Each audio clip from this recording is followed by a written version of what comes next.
Hey guys, it's Dovid Konikov here, and in case you're living under a rock, Kanye West has had another anti-Semitic meltdown, with a slew of anti-Semitic tweets that I can't even repeat on air. But here is a look at why Kanye West is anti-Semitic in his own words in 2022. Also, I'm envious of the Jewish people. I'm envious of how they don't abort their children. I'm envious of how they don't shoot each other in the streets and then rap about it. I'm envious of how their families stay together. I'm envious that they turn their phones off on Friday night and the family comes together. I'm envious of how they do the business together. That is why anti-Semitism is very prevalent.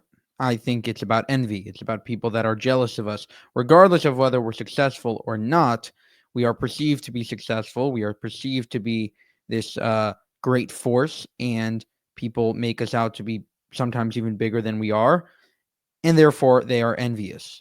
And then on top of that, I also wanted to show you just a little bit of insight from the great Dennis Prager, who is in the hospital right now. You should send prayers for Dennis. He's going through a lot right now, but he had some great insight on Kanye West in another interview he gave with Patrick Bet-David on Valuetainment. Dennis, as a Jew yourself, when you saw what was going on with Kanye and the things he was saying, and then boom, Adidas and his marriage, and everything you listened to, his comments about Hitler on Alex Jones, and now he's been kind of low key for the last 6 weeks, which I think is a great idea. The fact whoever he listened to, good for him to kind of taking a break. And apparently low key, he got married to somebody that no one knows about. It was done in a very low key way. Now I don't know if this is true or not. It's just what the media is saying. How did you process what he was saying about Jews? Were you upset? Were you frustrated? Were you saying, well, partially he's right about this? Well, he's not right about this. I can't believe he said that. What feelings did you get when he was saying what he was saying? Well, I don't work on feelings as much. I try to think through rationally. I wrote a book on anti-Semitism. I have fought it all of my life. The book is called Why the Jews? And there's every population has a percentage of people who hate Jews. There are a whole host of reasons why people might hate Jews. And as I point out in my book and in the piece I wrote on Kanye West, one of my columns, non-Jews need to know something. Anti-Semitism destroys societies. I'm not saying it because I'm a Jew. I'm saying it because it's true. No society has survived anti-Semitism. Spain was one of the greatest world powers. Then it had the Spanish Inquisition and the Spanish expulsion of the Jews in 1492. And have you heard from Spain in the last 500 years? It went downhill with the speed of a skier after it kicked out its Jews. Germany was the most vibrant culture in Europe before Hitler. Most vibrant in the arts, in philosophy, in science. And then they had the Holocaust. What do you hear from Germany? Volkswagen?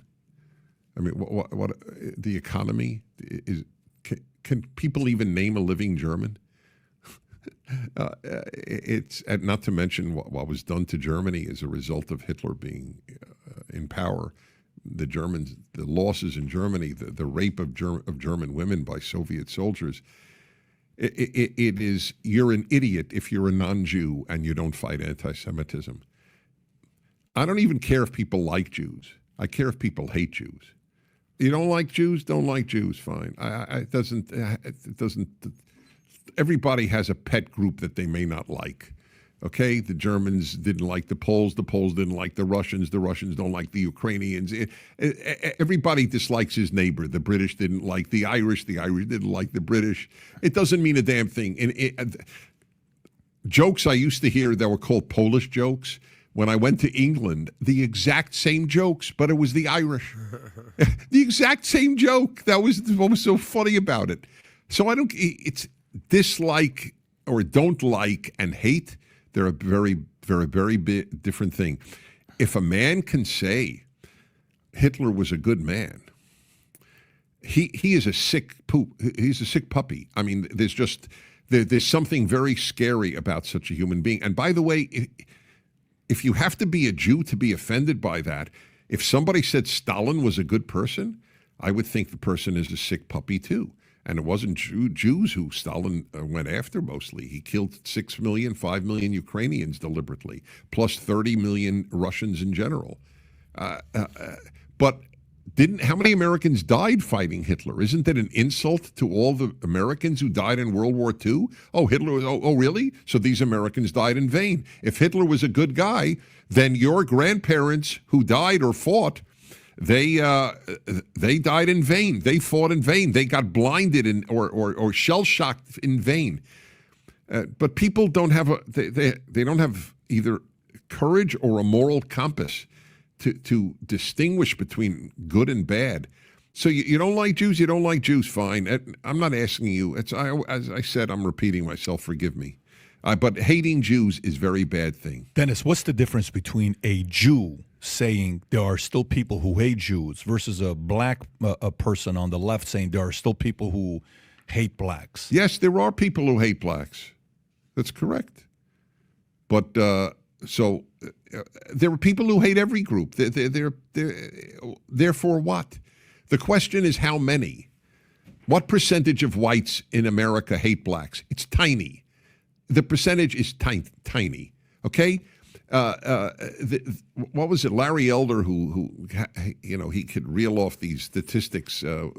If you woke him up at 3 a.m., he's gifted in that way. I'm not gifted in that way to know statistics by heart, but he shows how many whites voted for Obama, and that. What was it? The percentage of whites who voted for Obama was smaller than the percentage of whites who voted for some white candidate. I don't remember what it was. This is the least racist, multi-ethnic country on the face of the earth in the history of the world. Here's a statistic no kid at Harvard knows. Okay, at Harvard, I'm picking the creme de la creme, and that is that ask a kid at Harvard. How many slaves, how many black slaves were brought to the United States in the transatlantic slave trade? And then ask them, how many blacks came to the United States voluntarily in the last 50 years? The first one is 360,000. The second number is 3 million. Are they stupid, by the way? If America is systemically racist, every black who moves here is an idiot. You can't have it both ways. And as I always say, any Jews moved to Germany in the 1930s? Not one. Right? Because that was systemically racist. Blacks moved to the United States because it's the best country on earth for a black to live, period. And they know it. Only the left denies it. What was the number again? 360 and 3 million? 360,000 versus 3 million. That's correct. And, I take a risk with any one of these numbers because if it's wrong, I lose my reputation. But I've been broadcasting 40 years, and truth is my number one goal. Those are the data. And you know where I got the data on the 3 million from? William Safire in the New York Times in the 1980s. That's the amazing thing. That's where I got it. Last thing here, a couple minutes. So, Holocaust, you got slavery, okay? We're not comparing two different tragedies, so that's not what we're going to be doing. We're not sitting here and saying which is worse, which is this. I'm not doing that. I would. By the way, I believe in gradations of evil. Slavery is despicable and evil, but in the final analysis, you could at least live. In the final analysis, the Jews weren't slaves. Jews would have given their right arm to be slaves. They were exterminated. There is a difference, and people need to know that. I do make moral distinctions. If we don't, we lose our humanity. Wow, that was a powerful statement by Dennis Prager there. He strongly believes that, obviously. I would say I agree with him to an extent, but you also have to look at the time period and think about that in terms of, okay, if it's X amount of years where, you're enslaved, so to speak, versus, you're sent to, obviously one of the worst places in the world in the Auschwitz, in the concentration camps. But yeah, I mean, it is an interesting distinction that he makes there with regard to would Jews have preferred slavery. Depends on the Jew, I think. My question was going to be, why after such a dramatic event that happened to Jews, okay, with the intentions of wanting to eliminate every single Jew on the face of the planet, right? Right. This is what Hitler's vision was, right? Why is it years later, after a crisis like that, what values and principles helped Jews pretty much own Hollywood, do well in business, do well in life? Oh, I'll tell you. I have the answer Go for for you. it, yeah. They didn't see themselves as victims. It is the most paralyzing thing in black life, what the left is doing to blacks. The left hates you blacks. No, they don't hate you. They have contempt for you. Telling you you're a victim is paralyzing. Jews did not walk around thinking they're victims even after the Holocaust. Why not?